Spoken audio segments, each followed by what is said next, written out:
Hi friends, welcome to my channel. இன்றைக்கி நான் உங்களுக்கு டெய்லி குக்கிங் லன்ச் ஒன்று செய்கிறது எப்படின்னு காட்ட போகிறேன்.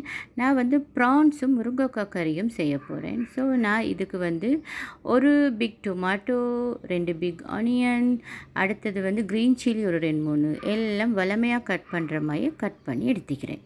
ஃபஸ்ட்டுக்கு நான் ப்ரான்ஸ் கறியை செஞ்சுக்கொள்ள போகிறேன். இதுக்கு நான் ஜிஞ்சர் போடலை. இதுக்கு நான் வந்து கார்லிக்கும் கரி லீவ்ஸும் மட்டும்தான் ஆட் பண்ணிக்கிறேன். ஸோ இப்போ ரெண்டாவது நான் கட் பண்ணி வச்சுக்கிறதெல்லாம் இதுக்கு ஆட் பண்ணி கொள்ள போகிறேன். ப்ரான்ஸ் வந்து எப்பயுமே தண்ணி விடும். ஸோ அதனால் ப்ரான்ஸை போட முந்தி தான் கவர் பண்ணி குக் பண்ணணும். 10 டைமுக்கு நான் எப்பயுமே டீ உண்டாலும் இல்லாட்டி ஒரு ஜூஸ் உண்டாலும் குடிக்கிற வழக்கம். ஸோ இன்றைக்கி வாட்டர் மெலன் ஜூஸ் ஒன்று செஞ்சு கொண்டிருக்கிறேன்.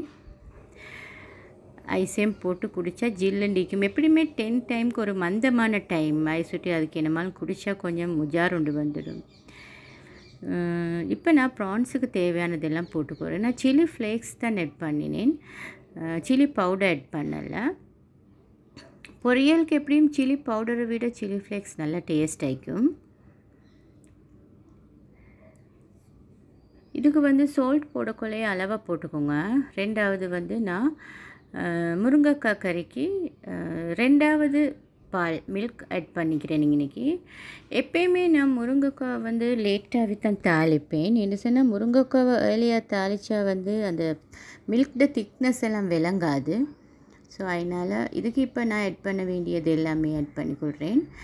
இதுக்கு டொமாட்டோவும் மிச்சம் டொமாட்டோ தேவை ஒரு ஹாஃப் டொமாட்டோ இருந்தால் போதும். எப்படியும் ஆனியனும் க்ரீன் சில்லி 2-3. அடுத்தது வந்து இதுக்கு நான் கறி பவுடர் கொஞ்சம் ஆட் பண்ணுறேன். அப்போ தான் அந்த நல்ல டேஸ்ட் ஒன்று வரும். எப்படியுமே முருங்கைக்காய்க்கு வந்து கொஞ்சமாக தான் இது போடணும், சில்லி பவுடர். பெப்பர் பவுடரும் கொஞ்சம் ஆட் பண்ணிக்கொள்ளணும்.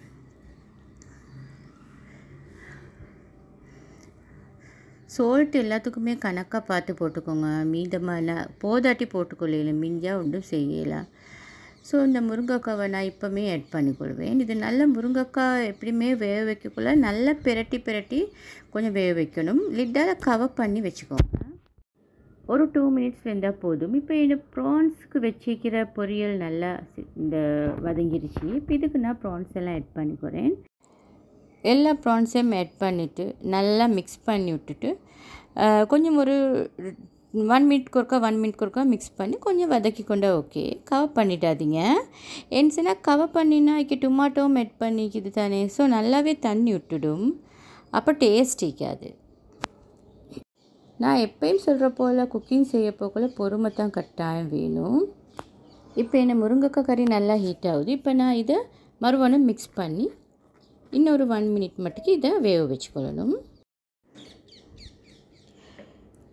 குக்கிங் செய்ய போக்குள்ள 2-3 ஐட்டம் செய்கிறேன்னு சொன்னால் கட்டாயம் நான் தான் ஒரு ஸ்பைசி கறி ஒன்று செய்வேன். அடுத்தது ஒரு பால் கறி ஒன்று செய்வேன்.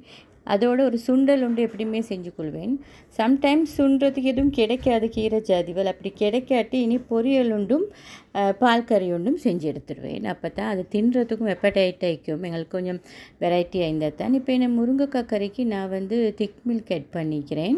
இப்போ இது வந்து நாங்கள் ஹீட்டாகக்குள்ளேயே நல்லா 2 மிக்ஸ் பண்ணி அப்படியே இறக்கி வச்சிடணும். ஏன்னா நல்லாவே ஹீட்டாகவே பாயில் ஆகுறதுக்கு விட்டோம்னா பால் அப்படியே திரண்டுரும். ஸோ வந்து இப்போ வந்து நான் வந்து தாளிப்புக்கு ரெடி பண்ணிக்கிறேன். முருங்கைக்காய் கறிக்கு கடுகு போலவே கட்டாயம் வெந்தயம் ஆட் பண்ணவே வேணும். ஏன்னா முருங்கைக்காய் கொஞ்சம் வாதமான சாப்பாடு உண்டு. ஸோ அதனால் நான் வெந்தயமும் ஆட் பண்ணிக்கொண்டு வெந்தயம் கருவ முந்தியே நான் இதை தாளித்து ஊற்றிடுவேன். நான் எப்படியுமே ஆயில் கம்மியாக தான் போடுவேன். இதுவும் பால் கறினால் மிச்சம் ஆயில் போட மாட்டேன். ஆனாலும் டேஸ்ட்டில் எந்த குறைச்சலுமே இருக்காது. நாங்கள்லாம் எப்போவுமே நினைப்போம் இன்க்ரீடியன்ட்ஸ் கூட போட்டால் டேஸ்ட் கூடையாக வரும்டா. அப்படி எதுவுமே இல்லை. இன்க்ரீடியன்ட்ஸ் அளவாக போட்டால் டேஸ்ட் நல்லாவே வரும். பாருங்கள், இந்த லன்ச் மெனு ரெடி ஆகிருச்சு. ஃப்ரெண்ட்ஸ், உங்களுக்கு இந்த லன்ச் மெனு பிடிச்சிக்கான்னு சொல்லுங்கள். இன்றைக்கி உங்களோட வீட்டில் என்ன லன்ச் செஞ்சுக்கிறீங்க அதையும் எனக்கு சொல்லுங்கள். எனக்கு உண்மைக்குமே அதெல்லாம் தெரிஞ்சுக்கொள்கிறதுக்கு மிச்சம் ஆசையாகிக்குது. அடுத்து வந்து இந்த முருங்கைக்காய் கறியும் நல்லா வந்திக்குது க்ரீமியாக. நீங்களும் ட்ரை பண்ணி பாருங்கள். இது 2 கறியும் நல்ல மேட்சிங், நல்ல காம்பினேஷன் நல்லா இருக்கும். ஃப்ரெண்ட்ஸ், நீங்கள் இந்த சேனலில் இது வரைக்கும் சப்ஸ்கிரைப் பண்ணிடலாட்டி ப்ளீஸ் எனக்கு சப்ஸ்கிரைப் பண்ணி சப்போர்ட் கொண்டு தாங்க. அதே மாதிரி இந்த லன்ச் மெனு உங்களுக்கு பிடிச்சிருந்தா எனக்கு நீங்கள் லைக் பண்ணி ஷேர் பண்ணி உங்களோட சப்போர்ட்டை தாங்க. இதே மாதிரி இன்னொரு ரெசிபியோடு நான் சந்திக்கிறேன். அது வரைக்கும் பாய் பாய் ஃப்ரெண்ட்ஸ்.